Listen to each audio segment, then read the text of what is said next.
Grisélidis, nouvelle, première partie.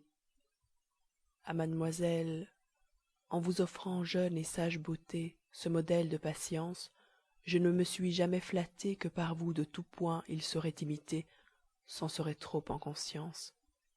Mais Paris, où l'homme est poli, où le beau sexe né pour plaire trouve son bonheur accompli, de tous côtés est si rempli d'exemples du vice contraire, qu'on ne peut en toute saison, pour s'en garder ou s'en défaire, avoir trop de contrepoison.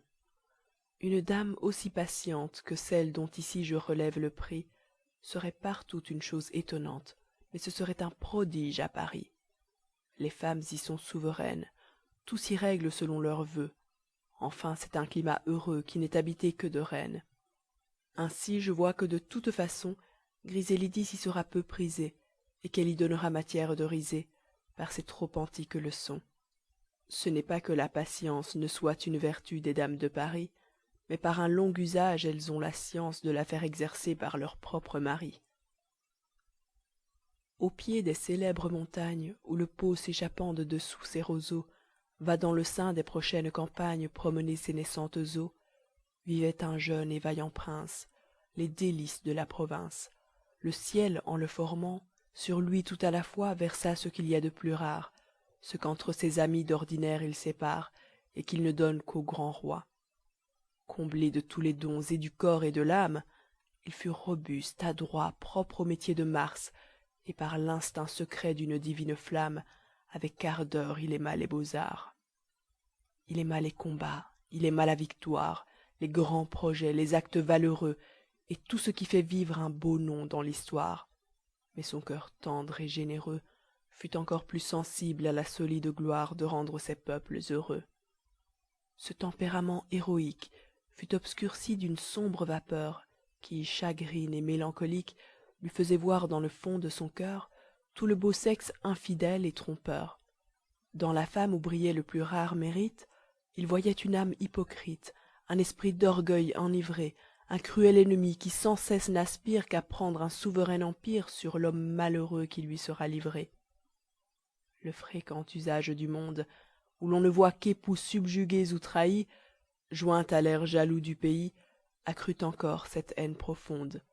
Il jura donc plus d'une fois que quand même le ciel pour lui plein de tendresse formerait une autre Lucrèce, jamais de l'hyménée il ne suivrait les lois.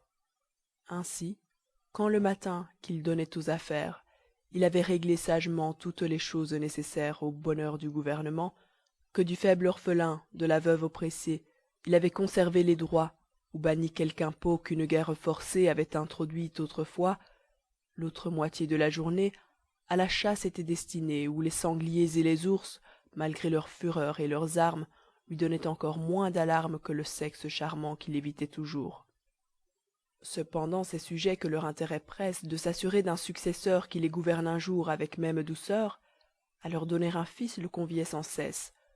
Un jour dans le palais ils vinrent tous encore pour faire leurs derniers efforts.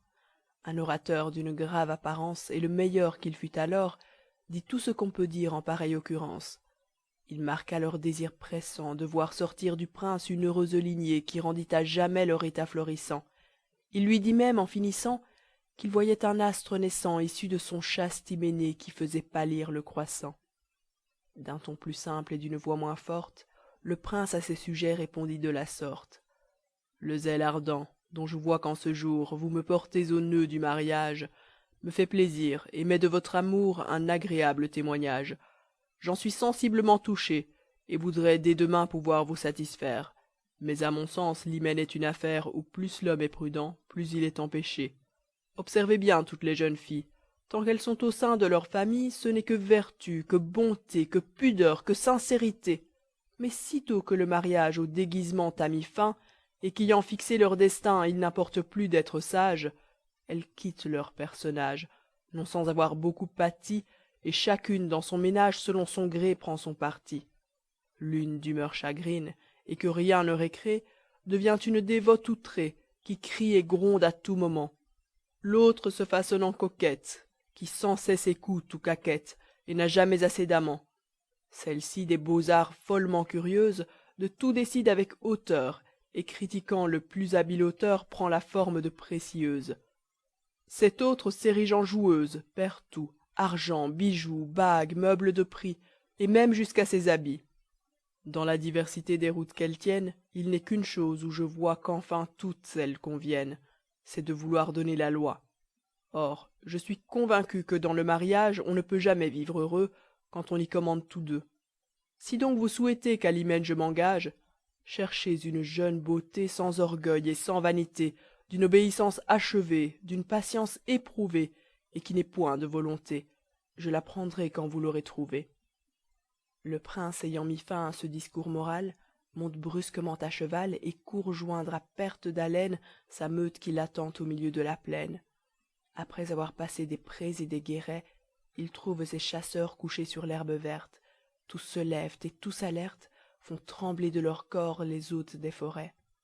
Des chiens courant l'aboyante famille, de çà de là parmi les chaumes brient, et les limiers à l'œil ardent, qui du fort de la bête à leur poste reviennent, entraînent en les regardant les forts valets qui les retiennent. S'étant instruit par un des siens, si tout est prêt, si l'on est sur la trace, il ordonne aussitôt qu'on commence la chasse, et fait donner le cerf aux chiens. Le son des cors qui retentissent, le bruit des chevaux qui hennissent, et des chiens animés les pénétrants abois, remplissent la forêt de tumulte et de trouble, et pendant que l'écho sans cesse les redouble, s'enfoncent avec eux dans les plus creux du bois. Le prince, par hasard ou par sa destinée, prit une route détournée, où nul des chasseurs ne le suit. Nous espérons que vous avez apprécié cet aperçu. Pour continuer à écouter ce livre audio sur Google Play Livres, utilisez le lien dans la description de la vidéo.